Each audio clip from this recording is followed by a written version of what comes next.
जय श्री कृष्ण। आसुरीं योनिमापन्ना मूढा जन्मनि जन्मनि माम प्राप्यैव कौन्तेय ततो यान्त्यधमां गतिम्। अध्याय 16 श्लोक 20 व्याख्या। आसुरी योनिमापन्ना माम प्राप्यैव कौन्तेय। पीछे के श्लोक में भगवान ने आसुर मनुष्यों को बार बार पशु पक्षी आदि की योनियों में गिराने की बात कही। अब उसी बात को लेकर भगवान यहाँ कहते हैं कि मनुष्य जन्म में मुझे प्राप्त करने का दुर्लभ अवसर पाकर भी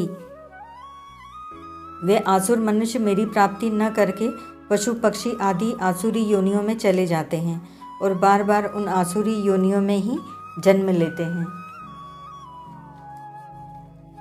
माम प्राप्यैव पद से भगवान पश्चाताप के साथ कहते हैं कि अत्यंत कृपा करके मैंने जीवों को मनुष्य शरीर देकर उन्हें अपना उद्धार करने का मौका दिया और यह विश्वास किया कि ये अपना उद्धार अवश्य कर लेंगे, परंतु ये नराधम इतने मूढ़ और विश्वासघाती निकले कि जिस शरीर से मेरी प्राप्ति करनी थी उससे मेरी प्राप्ति न करके उल्टे अधम गति को चले गए।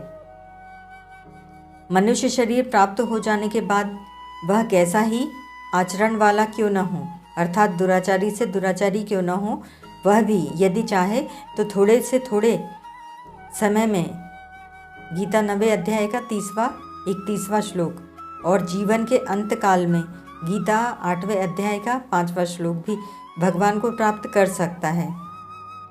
कारण कि समोहम सर्वभूतेषु गीता 9:29 कहकर भगवान ने अपनी प्राप्ति सबके लिए अर्थात प्राणी मात्र के लिए खुली रखी है। हाँ, यह बात हो सकती है कि पशु पक्षी आदि में उनको प्राप्त करने की योग्यता नहीं है, परंतु भगवान की तरफ से तो किसी के लिए भी मना नहीं है। ऐसा अवसर सर्वथा प्राप्त हो जाने पर भी ये आसुर मनुष्य भगवान को प्राप्त न करके अधम गति में चले जाते हैं, तो इनकी इस दुर्गति को देखकर परम दयालु प्रभु दुखी होते हैं। ततो यान्त्य धमाम गतिम।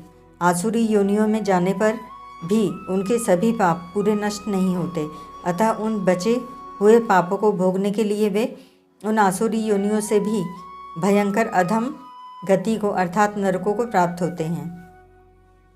यहाँ शंका हो सकती है कि आसुरी योनियों को प्राप्त हुए मनुष्यों को तो उन योनियों में भगवान को प्राप्त करने का अवसर ही नहीं है और उनमें यह योग्यता भी नहीं है।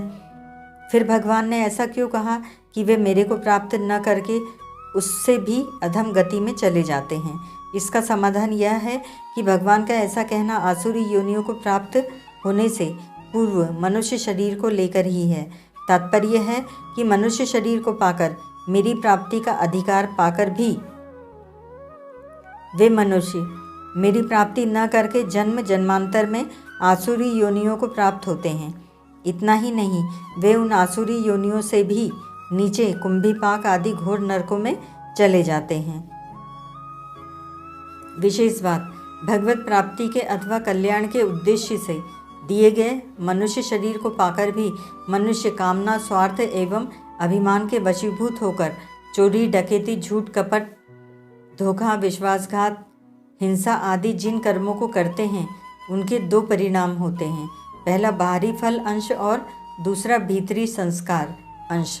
दूसरों को दुख देने पर उनका जिनको दुख दिया गया है तो वही नुकसान होता है जो प्रारब्ध से होने वाला है, परंतु जो दुख देते हैं वे नया पाप करते हैं जिसका फल नरक उन्हें भोगना ही पड़ता है। इतना ही नहीं, दुराचारों के द्वारा जो नए पाप होने के बीज बोए जाते हैं, अर्थात उन दुराचारों के द्वारा अहमता में जो दुर्भाव बैठ जाते हैं, उनसे मनुष्य का बहुत भयंकर नुकसान होता है। जैसे चोरी रूप कर्म करने से पहले मनुष्य स्वयं चोर बनता है, क्योंकि वह चोर बनकर ही चोरी करेगा और चोरी करने से अपने में अहमता में चोर का भाव दृढ़ हो जाएगा। दुर्भावों से दुराचार पैदा होते हैं और दुराचारों से दुर्भाव पुष्ट होते हैं। इस प्रकार चोरी के संस्कार उसकी अहमता में बैठ जाते हैं। ये संस्कार मनुष्य का बड़ा भारी पतन करते हैं, उससे बार बार चोरी रूप पाप करवाते हैं और फलस्वरूप नरकों में ले जाते हैं। अतः जब तक वह मनुष्य अपना कल्याण नहीं कर लेता, अर्थात जब तक वह अपनी अहमता में बैठाए हुए दुर्भावों को नहीं मिटाता, तब तक वे दुर्भाव जन्म जन्मांतर तक दुराचारों को बल देते रहेंगे, उकसाते रहेंगे और उनके कारण वे आसुरी योनियों में तथा उससे भी भयंकर नरक आदि में दुख, संताप, आफत आदि पाते ही रहेंगे। उन आसुरी योनियों में भी उनकी प्रकृति और प्रवृत्ति के अनुसार यह देखा जाता है कि कई पशु पक्षी, भूत पिशाच, कीट पतंग आदि सौम्य प्रकृति प्रधान होते हैं और कई क्रूर प्रकृति प्रधान होते हैं। इस तरह उनकी प्रकृति स्वभाव में भेद उनकी अपनी बनाई हुई शुद्ध या अशुद्ध अहमता के कारण ही होते हैं। अतः उन योनियों में अपने अपने कर्मों का फल भोग होने पर भी उनकी प्रकृति के भेद वैसे ही बने रहते हैं। इतना ही नहीं, संपूर्ण योनियों को और नरकों को भोगने के बाद किसी क्रम से अथवा भगवत कृपा से उनको मनुष्य शरीर प्राप्त हो भी जाता है, तो भी उनकी अहमता में बैठे हुए काम, क्रोध आदि दुर्भाव पहले जैसे ही रहते हैं। इसी प्रकार जो स्वर्ग प्राप्ति की कामना से यहाँ शुभ कर्म करते हैं और मरने के बाद उन कर्मों के अनुसार स्वर्ग में जाते हैं, वहाँ उनके कर्मों का फल भोग तो हो जाता है, पर उनके स्वभाव का परिवर्तन नहीं होता, अर्थात उनकी अहमता में परिवर्तन नहीं होता।